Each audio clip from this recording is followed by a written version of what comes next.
দিন ভিকটিমের বাবার একটি আহাজারি ছিল যে উনি বিচার চান না, কারণ এদেশে এই ধরনের ঘটনার বিচার হবে না। আমরা আনন্দের সাথে জানাচ্ছি যে আমরা রামিছা হত্যাকাণ্ডের সাথে জড়িত দুইজন আসামি, মূল আসামি সোহেল এবং তার সহযোগী তার স্ত্রী, তাকে আদালতের মাধ্যমে মৃত্যুদণ্ডের রায় পেয়েছি।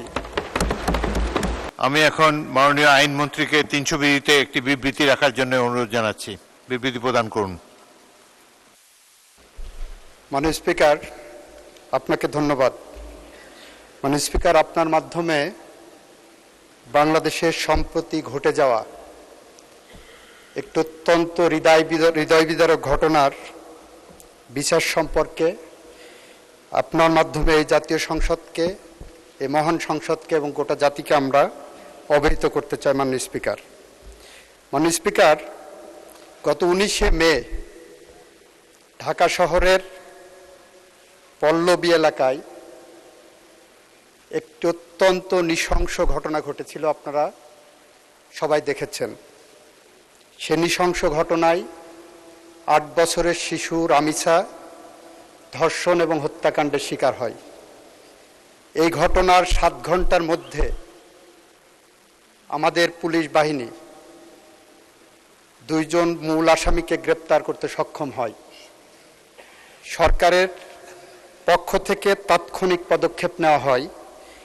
মাননীয় প্রধানমন্ত্রী নিজে, মাননীয় স্বরাষ্ট্রমন্ত্রী সহ, এবং সেখানে সেই টিমে আমিও ছিলাম, আমরা ভিকটিমের পরিবারের সাথে দেখা করি। ওই দিন ভিকটিমের বাবার একটি আহাজারি ছিল যে উনি বিচার চান না, কারণ এদেশে এই ধরনের ঘটনার বিচার হবে না।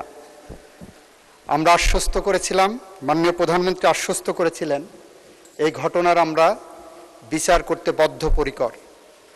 মাননীয় স্পিকার, আপনার মাধ্যমে এই মহান সংসদকে জানাতে চাই, আমাদের পুলিশ বাহিনী 5 দিনের মাথায় সুষ্ঠু তদন্ত করে এই ঘটনার পুলিশ প্রতিবেদন দাখিল করেছিলেন 24 তারিখ ঈদের আগে দুপুর 12টার সময়।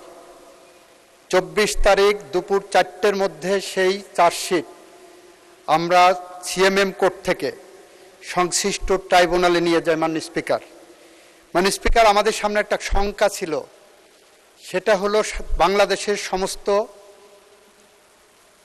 আদালতগুলো 1 জুন থেকে, নিম্ন আদালত ম্যাজিস্ট্রেসি বাদ দিয়ে নিম্ন আদালত 1 জুন থেকে 15 জুন পর্যন্ত গ্রীষ্মকালীন ছুটিতে যাওয়ার কথা। আমাদের মাননীয় প্রধান বিচারপতিকে আমরা অনুরোধ করার পরে বাংলাদেশের সকল শিশুর প্রতি সহিংসতামূলক যে ট্রাইব্যুনালগুলো গঠন করা হয়েছে, আমরা গত সংসদে আইন পাশ করেছি, সেই ট্রাইব্যুনালগুলোকে আমরা ছুটির আওতা বহির্ভূত রাখতে সক্ষম হই। 24 তারিখে চার্জশিট পাওয়ার পরপরই আমরা যখন দেখেছি যে আসামি পক্ষ কোনো আইনজীবী দেয়নি, তাদের বিচার প্রক্রিয়াকে প্রশ্নবিদ্ধ করার অন্যতম একটা প্রক্রিয়া ছিল, আমরা আইনের বিধান মেনে রাষ্ট্রপক্ষ থেকে 24 তারিখেই আমরা আসামিকে একটি স্টেট ডিফেন্স লয়ার দিতে সক্ষম হই। মাননীয় স্পিকার, 24 তারিখে ট্রাইব্যুনাল বসে 1 জুন, যেদিন প্রথম আদালত খুললেন রোজার ছুটির, ঈদের ছুটির পরে, 1 জুন চার্জ ফ্রেমিংয়ের জন্য রাখে। 1 জুন যথারীতি এই মামলার অভিযোগ গঠন করা হয়। 2 জুনে এই মামলার 16 জন সাক্ষীর সাক্ষ্য সমাপ্ত করা হয়, গ্রহণ করা হয়।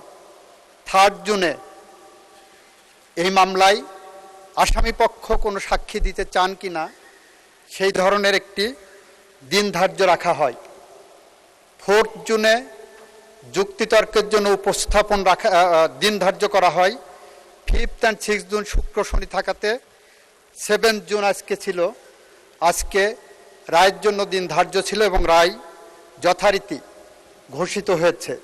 আমরা রাষ্ট্রপক্ষ থেকে, প্রসিকিউশনের পক্ষ থেকে সমস্ত সাক্ষ্য সুবাদ উপস্থাপন পূর্বক যে রায় প্রত্যাশা করেছিলাম, যে রায় প্রস্তাব করেছিলাম, যে রায় আদালতের কাছে প্রার্থনা করেছিলাম, আদালত সমস্ত সাক্ষ্য প্রমাণ আলোচনা করে 41 ঘন্টা পর্যন্ত 41 মিনিট শুধুমাত্র তার পর্যালোচনা এবং আদেশের পাঠটা ঘোষণা করেছেন।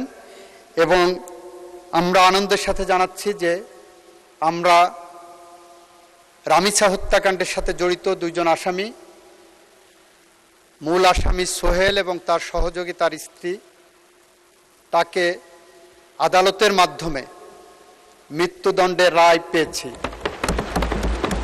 মাননীয় স্পিকার, মাও সেতুংয়ের একটি ঐতিহাসিক উক্তি আছে, কোনো কোনো মৃত্যু থাই পাহাড়ের মতো ভারী, কোনো কোনো মৃত্যু পাখির পালকের মতো হালকা। মাননীয় স্পিকার, রামিসা হত্যাকাণ্ড আমাদের জীবনে থাই পাহাড়ের মতো ভারী হয়ে আছে।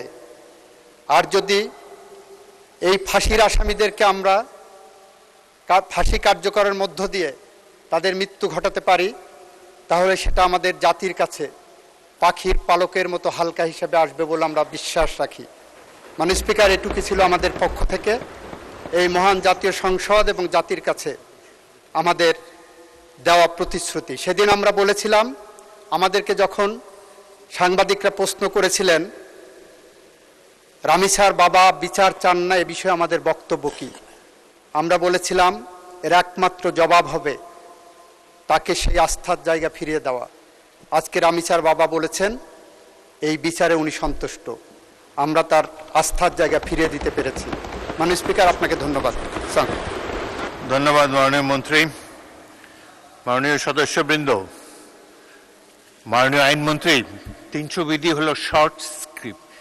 রামিসার বাবা কি বলল, আপনি আপনার বক্তব্য বলবেন, দ্যাটস অল। এত 300 বিধির বিবৃতি should be short and the final one. আর এখনো তো আরো অনেক বিচার বাকি আছে, আপনি আরো অ্যাড করতে চান? প্লিজ। রামিসা সহ সম্প্রতি যে সমস্ত ঘটনা ঘটেছে, আমাদের সরকারের পক্ষ থেকে বিশেষ তদারকির মাধ্যমে আমরা তদন্ত এবং বিচার প্রক্রিয়া দ্রুত সম্পন্ন করার জন্য যা যা পদক্ষেপ নেওয়া দরকার আমরা নিয়েছি এবং সেই গতিতে আগাচ্ছে। আপনাকে ধন্যবাদ মাননীয় স্পিকার।